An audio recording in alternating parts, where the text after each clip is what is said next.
A number of years ago, in a Baptist church in Crystal Palace in southern London, the Sunday morning service was closing, and a stranger stood up at the back, raised his hand, he said, "Excuse me, Pastor, can I share a little testimony?" The pastor looked at his watch, he said, "You've got 3 minutes." And this man proceeded.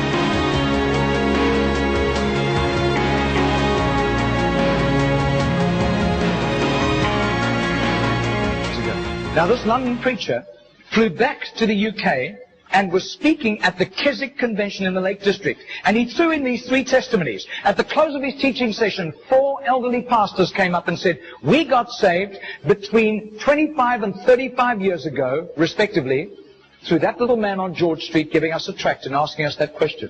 He then flew the following week to a similar Keswick Convention in the Caribbean, to missionaries. And he shared the testimonies. At the close of his teaching session, 3 missionaries came up and said, "We got saved between 15 and 25 years ago, respectively, through that little man's testimony and asking us that same question on George Street in Sydney." Coming back to London, he stopped outside Atlanta, Georgia, to speak at a Naval Chaplains Convention.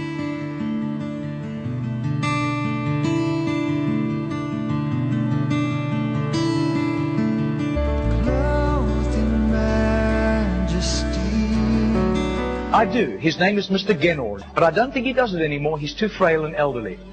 He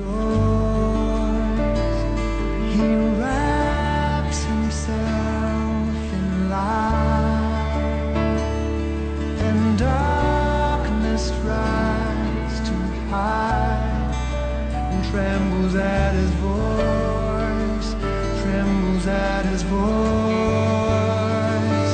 How great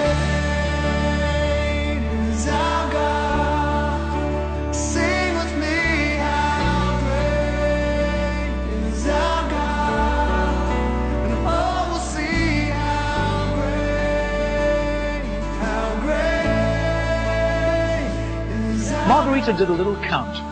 That's 146,100 people. That simple little nobody except a little group of Baptists in southern Sydney knew about Mr. Genord. But I'll tell you, his name was famous in heaven.